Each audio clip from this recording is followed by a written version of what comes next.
Hey everybody, it's Josh at Walnut Ridge. This week I want to talk about something that we're seeing a lot of, and now you're seeing it a lot in new trailers going forward, and we have people that do some upgrades. But I want to talk about the on-demand water heater, which is kind of weird because they're going to stand in here in the bathroom. But the biggest questions or concerns that we have to kind of figure out if there's an issue or not is the water, the hot water is fluctuating, or you get a varied temperature in your unit.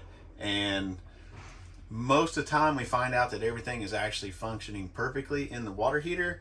Occasionally, you find an issue with them that we have to repair, but for the most part, there's really nothing wrong. It's just a matter of kind of knowing how to use it properly.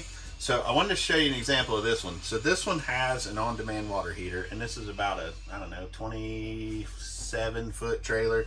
So the shower, we're in the bathroom right now. We're in the very back of the unit, and that's where the sink is, the shower, the bathroom sink. There's no water system forward to here, all the way to the front of this unit. However, the water heater is in the front of this unit. That's the space they had available to install it.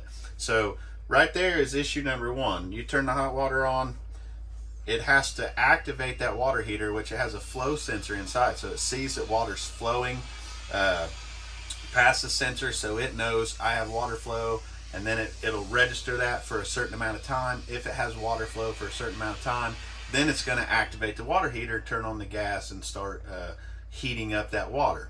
So the first time we turned this on with everything cold, it took between 30 seconds and a minute for that water, for the hot water, to reach here. So we had cold water coming all the way back.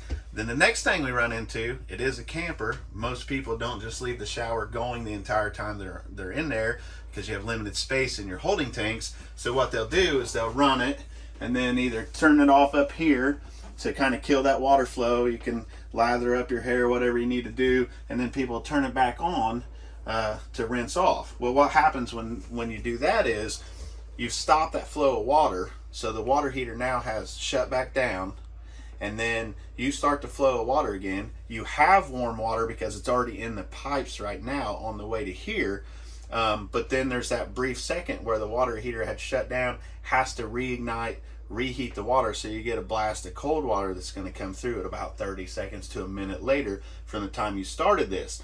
So then it feels like it's not working properly.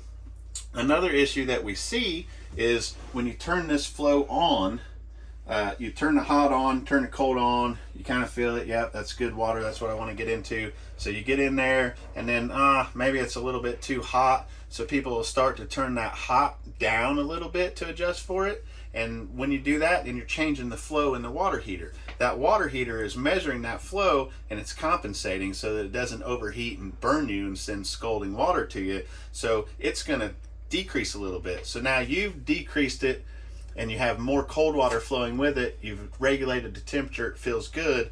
However, the water heater's done its job, and it's decreased its heating capacity.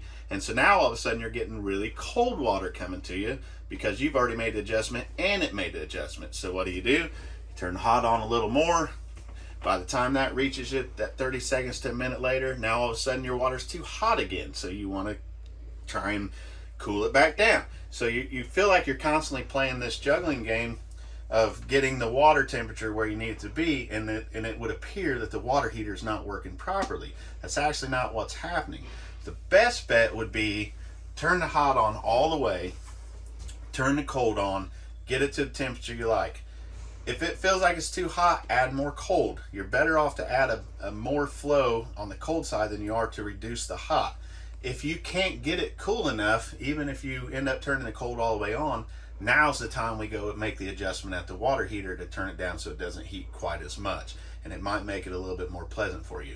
However, there's really nothing you can do when you stop the flow of water. So right now we've had this running, so the water's going to be warm when I first turn it on. So if I have this on now, I've got warm water, and it's going to take a minute. Now it's cooling off. Still warm enough that you could be in here taking a shower. Not really going to make you make any adjustments quite yet. And there's my blast of cold water. Now I've got to wait on that cold water to push through Still cold. Now I've got warm water coming back again. So you can see it kind of fluctuates when you do that. It takes a little time for that to regulate back out. When you go to shut this off, now we've stopped that water heater flow again. I'm gonna have the same results when I turn it back on. In 20 to 30 seconds, I'm gonna get a cold blast again and feel like it's not doing its job. Another thing to think about when you're doing this is, if you're somewhere you don't have water hookup and you're using your water pump, whenever you turn that flow off, your on-demand pump's also gonna build pressure and stop. And then when you turn the water back on, it's going to run for a second before it drops down below the 40 or 50 psi that it normally is. Then the pump's going to kick on, so you're going to regulate the water flow going through there too. So you're going to have water flow, it's going to drop down a little bit, pump's going to kick on, the water flow is going to repressurize back up. That water heater is going to act accordingly along with it.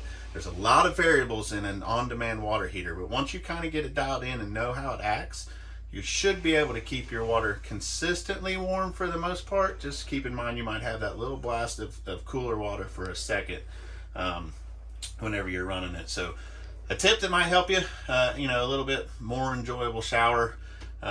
Certainly if you got a place where you have a sewer hookup that you can have your gray tank valve open, you're really not going to have quite the same issue as you would with a place that you have to use your holding tank. So hopefully that'll help your showers and kind of help you to understand how to regulate that hot water. One thing too, while we're in here, I just wanted to mention this because I see we're replacing a shower door on this one, because chances are this thing came open during transit. But this latch is a really tight latch, so a lot of times you put this down, that feels like that's all the way down, but going down the road you can see that can bump that up and move. So what you have to remember on these latches, when you push it down, you think that's all the way down, put some pressure on there and snap that down. Now that thing's not going to go anywhere. It's going to save your shower door. All right. Thanks, everybody.